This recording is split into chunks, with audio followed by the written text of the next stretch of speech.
Assembly ఎన్నికల తర్వాత BRS పరిస్థితి దినదిన గండంగా మారుతోంది. పార్టీ నుంచి ఎప్పుడు ఎవరు వెళ్లిపోతారో తెలియని పరిస్థితి ఏర్పడింది. ఇప్పటికే క్షేత్రస్థాయిలో బీఆర్ఎస్ మొత్తం ఖాళీ అయింది. మున్సిపాలిటీలు అన్ని కాంగ్రెస్ ఖాతాలో పడుతున్నాయి. ఇక గ్రేటర్ హైదరాబాద్ లో ముఖ్య నేతలంతా కారు పార్టీని వీడుతున్నారు. గ్రేటర్ పరిధిలో అసెంబ్లీ ఎన్నికలకు ముందు, ఆ తర్వాత పొలిటికల్ మ్యాప్ పూర్తిగా మారిపోయింది. మొన్నటి ఎన్నికల్లో కాంగ్రెస్ గ్రేటర్ పరిధిలో పెద్దగా ప్రభావం చూపలేదు. కానీ రేపటి లోక్సభ ఎన్నికల్లో మాత్రం కాంగ్రెస్ తన బలాన్ని నిరూపించుకుంటుందని తెలుస్తుంది. రాష్ట్ర వ్యాప్తంగా కాంగ్రెస్ సత్తా చూపడం ఖాయంగా తెలుస్తుంది.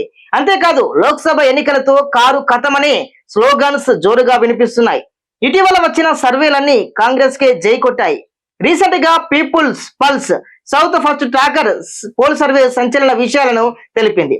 మొత్తం 17 లోక్సభ స్థానాల్లో అధికార కాంగ్రెస్ పార్టీ సగానికి పైగా స్థానాలను సొంతం చేసుకునే అవకాశం ఉంది. బీఆర్ఎస్ లోక్సభ ఎన్నికల్లో కూడా 2వ స్థానానికే పరిమితం కానుంది. బీజేపీ అయోధ్య రామ మందిరంపై ప్రధానమంత్రి నరేంద్ర మోడీ పైనే ఆశలు పెట్టుకుంది. అయితే ఆ ప్రభావం తెలంగాణలో బీజేపీ ఊహిస్తున్నంతగా లేదు.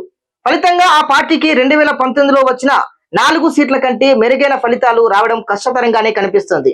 ఇక తెలంగాణ అసెంబ్లీ ఎన్నికల్లో విజయం సాధించి ప్రభుత్వాన్ని ఏర్పాటు చేసిన కాంగ్రెస్ పార్టీ రానున్న లోక్సభ ఎన్నికల్లో సైతం సత్తా చాటబోతుందని People's pulse south First survey తెలిపింది.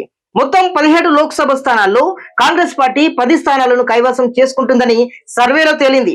బీఆర్ఎస్ 3కే పరిమితం అవుతుందని తేల్చింది. బీజేపీకి 2 నుంచి 4 పార్లమెంటు సీట్లను గెలుపొందే అవకాశం ఉందని తెలిపింది. ఎంఐఎం 1 స్థానంలో గెలుస్తుందని వెల్లడించింది. ఆ ఎన్నికల తర్వాత బీఆర్ఎస్ లోని మెజారిటీ ఎమ్మెల్యేలు కాంగ్రెస్ లో చేరుతారని తెలుస్తోంది.